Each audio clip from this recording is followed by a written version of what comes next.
Welcome to the inaugural Property Matters version, specialist for cladding and all issues to do with Royal Artillery Quays. I'm very pleased to say that we have our founder member, Hamish McLay, here of Search Convey. We have Steve Day of the Building Safety Scheme.org, the one-man mission to bring Barretts to justice, and Silas J of WiggyWam. And we are honoured today to be joined also by Sahand Mozafari, who is actually a resident of the Royal Artillery Quays, so therefore can give great first-hand evidence. So, Hamish, I'm going to toss you straight under the bus. Why are we here today? Well, we have a situation here which sadly is not recognised by as many people as should be recognising what is happening. And it's a serious issue which needs to be resolved. It just so sadly for both Steve here and for Sahand as well, they are sat in this building, which, to be perfectly honest, should the way sort of things are, they should evacuate everybody because it is a fire risk. And it doesn't just sort of stop there because of it's a fire risk. It is also something that is hard to get insurance on. The only insurance is seriously expensive. And it's certainly something that the properties just don't have any value at all, because who wants to buy something which is a fire risk and actually live there? Now, there's no fault of the residents there. I mean, Steve had nothing to do with it. Zahend had nothing to do with it.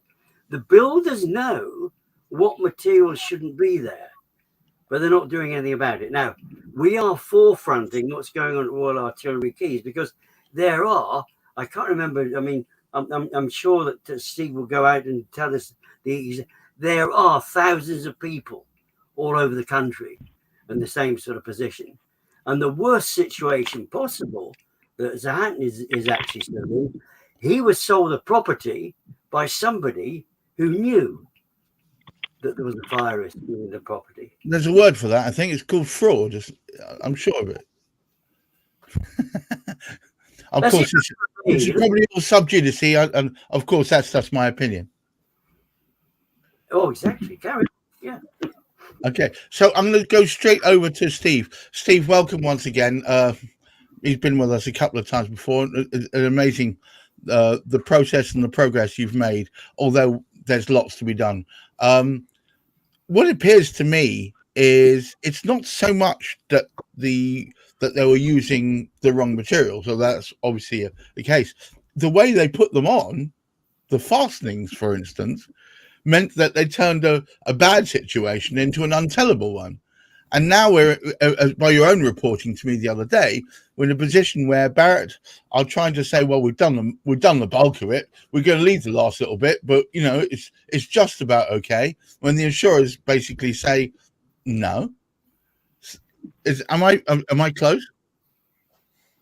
Yes, you're right on the money there, and that's the case in point. So Barrett are basically digging in due to the fact they are allowed to, in law, to leave flammable material on existing buildings that crucially is banned on new buildings. And at Royal Artillery Quays, there are these flammable spandrel panels, but they have no idea what the products they can't identify, and they have no fire test evidence to say these flammable panels are safe. So it's very difficult for us to know if these panels are safe or not.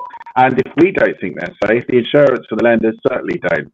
And they've stated, and there's two key quotes now, that ABI and Property Mart, the largest estate agent body in the UK, both recognise that it's not just the minimum as these developer contracts. It needs to take into account the safety of the building, and we have been condemned by citing this watered down standard to flammable material to remain on our building, and that's just unacceptable, and that will give us permanent high insurance in perpetuity. Okay, Silas, I read only the other day that there are nearly 10,000 similarly afflicted properties. I mean, are Barrett trying to hold on in this case because they know that once the hammer drops on this, they're going to be suddenly responsible for millions of pounds of reparations. And perhaps that's not an undeserved position to be put in, to be honest, from what I'm hearing. I think you're absolutely right, Gareth. There is thousands and thousands of homeowners, from what I'm understanding, that have been put into this situation where they've invested their hard-earned life savings, if you like, into a deposit for a property. They've settled themselves with a mortgage, and these buildings are now worth substantially less than when they bought them. And the running costs of insurance are so much higher. And I don't feel that it's morally or ethically correct that they should be saddling the homeowners with these challenges. So it ought to fall back to Barratt, and Barratt ought to be pulling their finger out and doing it. Now, from what I understand, the cost of full remediation from Steve, I understand, is in the region of £350,000, which is probably the market value of one, maybe two properties in that development. So we're not talking millions and millions of pounds. And I don't know what Barratt's annual profits are, but probably a drop in the ocean for the year, to put that right. So I don't think it's over the top. I don't think that's what they're worried about, though. I think they're worried about the legal ramifications, because if they admit any form of wrongdoing that they should have had forethought before this, that opens them up to a lot of legal wranglings and potentially further reparations on behalf of the homeowners. I think that's what they're scared of. You open can open, worms everywhere. Quite right, and I think the parallel or the opposite side to that situation is what then happens to the value of all of these apartments across the country, and what then happens to the reputation of the developer, that this then becomes almost etched in law that any solicitor looking at a property that was built by Barratt between X and Y date, well, we've now got to start to do some serious digging, and all of a sudden this problem compounds beyond what it probably could be, to put it right now. So you're right. You take the virtual and the metaphorical cladding off, and underneath you see a rotten core. Sahand, a very large welcome to you. Thank you for taking the time out of your life to share this with us. I would like some personal testimony from you, really, talking about how it was when you first found yourself in this horrendous situation. What went through your mind, and also what you're doing now to try and gain justice? Well, first, thank you for providing this platform for people like me to be heard. Well, my story is I bought my flat early 2019 after years of saving for a down payment, and the process took about 4 months.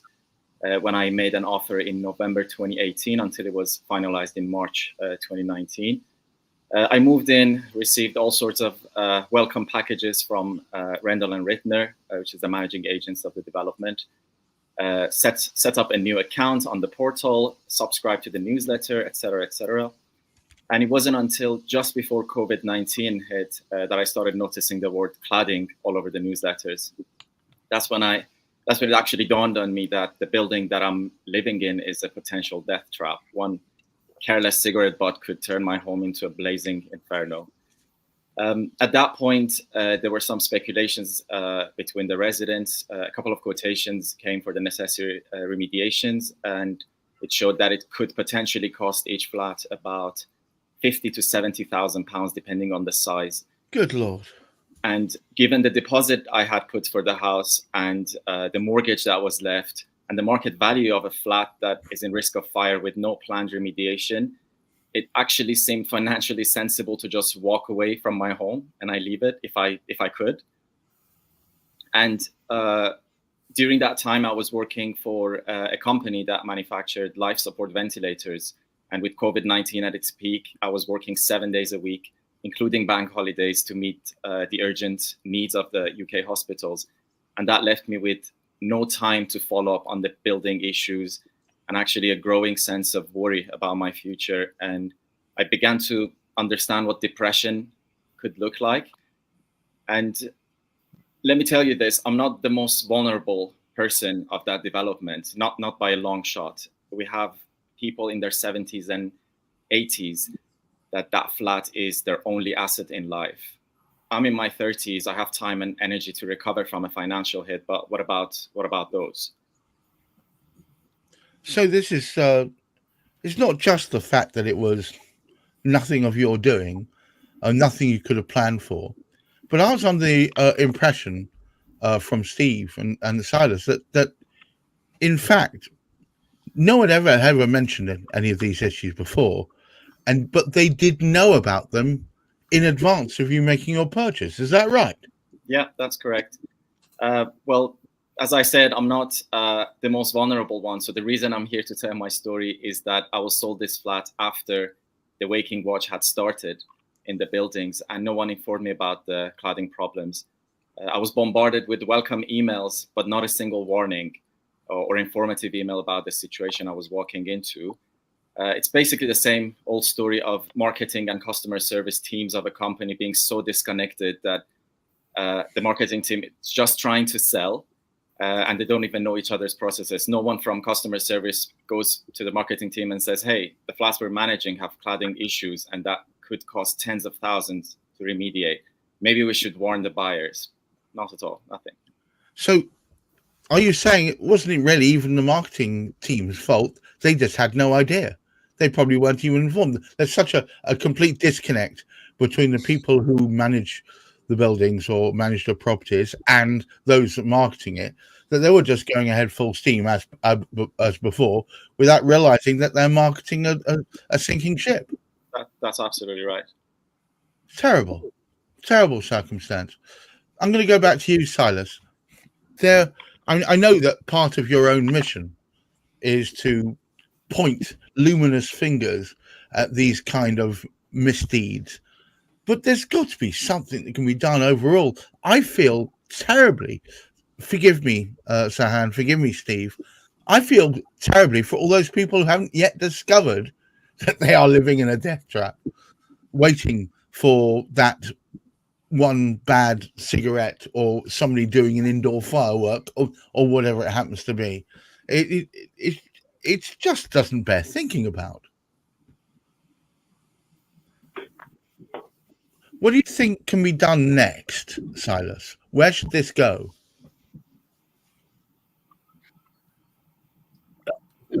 This is the $1 million question. I understand. I mean, in Sahand's case here, that I would immediately be going back to trading standards and looking at the legal paperwork that was in place, because somewhere something should have been disclosed. This is a material, an element of material information.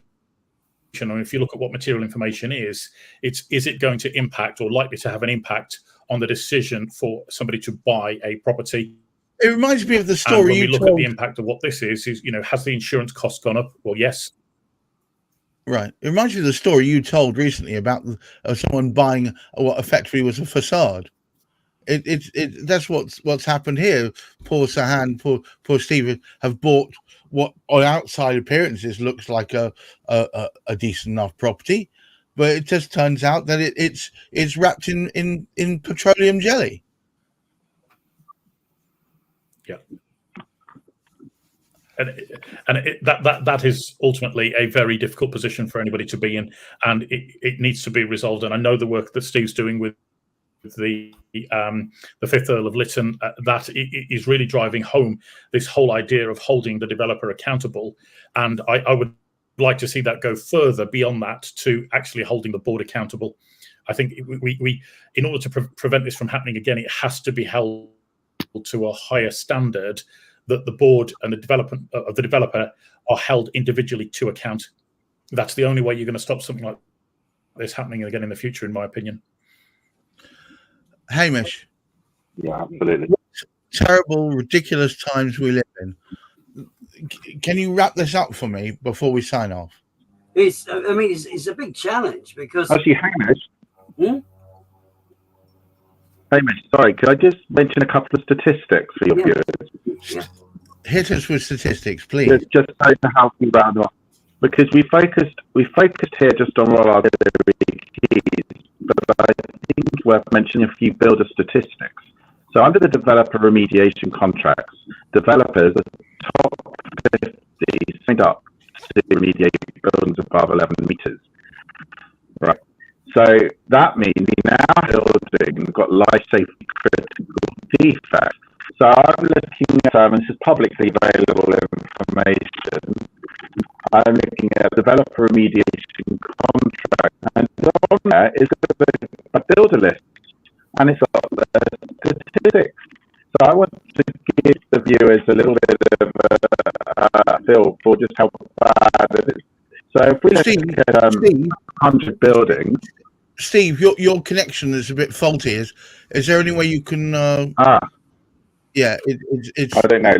Going a bit darky. Can you hear me? Yes, I can hear you. Seems better. Let's soldier on. Okay. So out of 700 buildings, Barratt are responsible for 178 remediation because they're so dangerous that there's life safety critical defects, and that's 25% of their buildings. Just to give you a figure. That's ridiculous. So if you look at Bellway, that's ridiculous. Yeah, 129 out of 503. That's another 25% of their buildings are too dangerous to live in. And Buckley, 80 out of 820. Ballymore, 27 out of 85. So, you know, these numbers are appalling. And in addition to that, we have 48 full evacuations because it's so dangerous. The fire brigade has had to evict people. And that's due to fire safety and structural defects. So we have a systemic problem across multiple builders. And their response to this crisis isn't to remediate everything, put their hands up and be responsible. It is to water down the standard for existing remediations to a standard far less than for new buildings.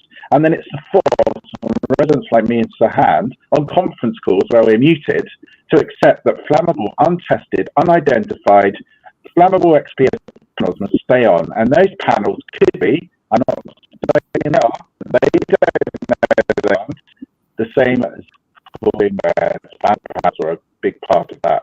I'm sorry, Steve. Now they can't.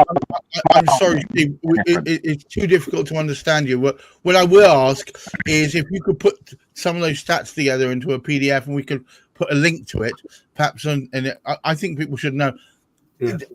Let me summarize. There are a vast number of buildings, not just made by Barratt, but other house builders and other builders, which contain properties which are not contrary to current building standards, and more importantly, flammable. And it's not just a matter of getting them to admit it, but also getting them to make the correct reparations and pay the residents enough that they're not left out of pocket. I mean, I heard that you guys are all sent around effectively that between you all, you need to pay what the best part of what I can't remember, was over £1 million between all the residents. Sorry. Well, I mean, initially it was 13 million, so we were told that we'd have to fund 30 million of cladding, and Barratt decided that it would be good for us to keep the cladding system on. But it was only until we found it was too dangerous to leave on, and then experts condemned it, including the cladding manufacturer, that they revised their position. Unfortunately, government came in and provided some funding. However, it's not going to give us the A1 rating, so we're still fighting. Yeah, of course. That's the thing. It's better. It's not good enough.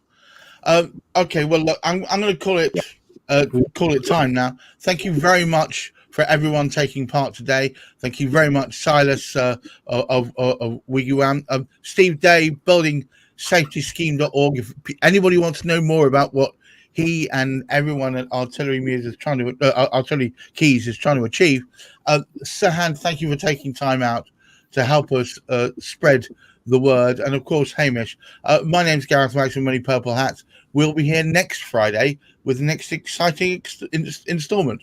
Until then, I'm just going to play a little excerpt of the unofficial anthem.